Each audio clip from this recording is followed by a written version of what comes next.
বড় রাজনৈতিক ধাক্কা, রাজ্য রাজনীতিতে নতুন সমীকরণ। বিজেপিতে যোগ দিলেন প্রাক্তন অগপ নেত্রী আয়েশা সুলতানা চৌধুরী ও কংগ্রেস নেতা সূর্যকান্ত সরকার।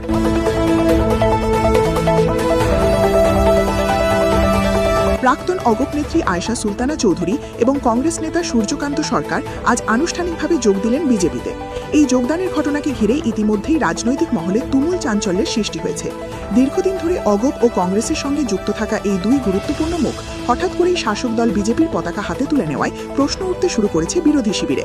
রাজনৈতিক বিশেষজ্ঞদের মতে এই যোগদান শুধুমাত্র দলবদল নয়, এটি আসন্ন নির্বাচনের আগে বড় ধরনের কৌশলগত মাস্টারস্ট্রোক। বিশেষ করে আয়েশা সুলতানা চৌধুরীর মতো প্রভাবশালী নেত্রীর বিজেপিতে যোগদান অগপের জন্য বড় ধাক্কা বলে মনে করা হচ্ছে। অন্যদিকে সূর্যকান্ত সরকারের বিদায় কংগ্রেসের ভিতেও অস্বস্তি তৈরি করেছে।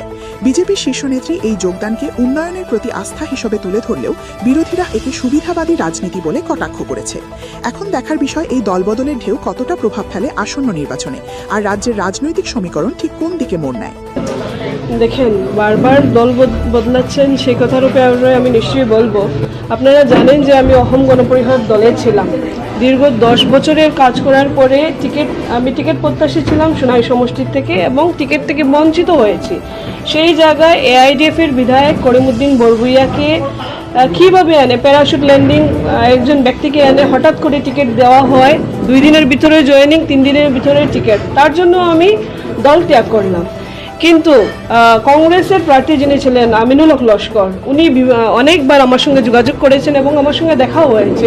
ওনাকে সাহায্য করার জন্য আমি আমার ফুল টিম নিয়ে কংগ্রেসকে সাপোর্ট করার জন্য আমি কংগ্রেসে ছিলাম। কিন্তু সেই দিন শুধু একটাই মিটিং আমি অ্যাটেন্ড করেছি, যেই মিটিংয়ের মধ্যে আমিনুল হক লস্কর বিভিন্ন রকমের অপপ্রচার চালিয়ে যাচ্ছেন, নাকি ইউসিসির মাধ্যমে মুসলমানদেরকে জ্বালানো হবে, ওয়াকফ বোর্ড আসলে মুসলিমরা মরলে কবর দিতে গেলে গিয়ে পুলিশের পারমিশন লাগবে, বিভিন্ন রকমের কথা। সো এই আইডিওলজিতে আমি নাই। আর সোনাই সমষ্টির যত বসবাস করা হিন্দু মুসলিম পরিবার রয়েছেন, আমি ভাবি ওরা আমার পরিবারের লোক। আর আমি আমার পলিটিক্যাল ক্যারিয়ারে কখনো হিন্দু মুসলিম করে আমি রাজনীতি করিনি। সেই কথাই ছিল যে কংগ্রেস থেকে ব্যাক করে আর ভারতীয় জনতা পার্টির মধ্যে যোগদান এই কারণে করলাম। যদি আমি রাজনীতি কিসের জন্য করলাম? To serve the nation. যদি জনগণের সাহায্য করতে হয় তাহলে ভারতীয় জনতা পার্টি লাগবে। দেখুন, একটা কথা আছে, নেসেসিটি নোজ নো ল। প্রয়োজন কোনো আইন মানে না। আমি একদম সাধারণ ঘরের ছেলে, আর সাধারণ মানুষের সেবা করতে করতে আজকে এই জায়গায় পৌঁছেছি।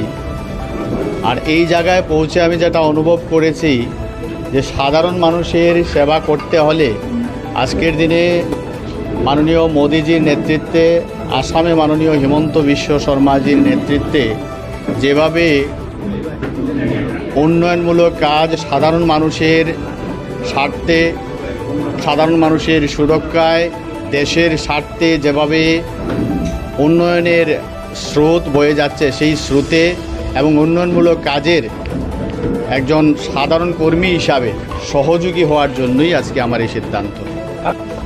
এসসিকে মানে শিডিউল কাস্ট রিজার্ভ সিট, এটাকে এসসিকেই দিতে হবে, সুতরাং এখানে আলাদা গুরুত্ব বলে কিছু নেই।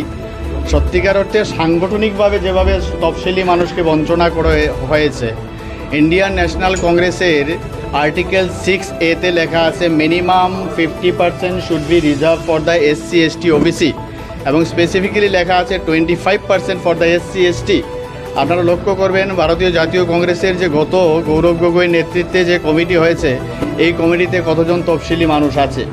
মোরেবার দেখুন, আজকে আমরা অনেকবার তদবির করেছি যে এই বরাক ভ্যালির ক্ষেত্রে আপনারা কমিটিতে যাদেরকে নিয়োগ করেছেন, ওইখানে আমাদের একটা জাতিগত ভারসাম্যর একটা অভাব আছে। এবং আমি মনে করি অল ইন্ডিয়া ন্যাশনাল কংগ্রেস একটা প্যারালাইজড বডি হয়ে গেছে। এই জন্য, কারণ বিভিন্ন মানুষের সুযোগ সুবিধা নিয়ে যখন আমরা কমিউনিকেট করি, একটা মিনিমাম রেসপন্স বা একটা সৌজন্যতা বোধ পর্যন্ত আমরা পাইনি।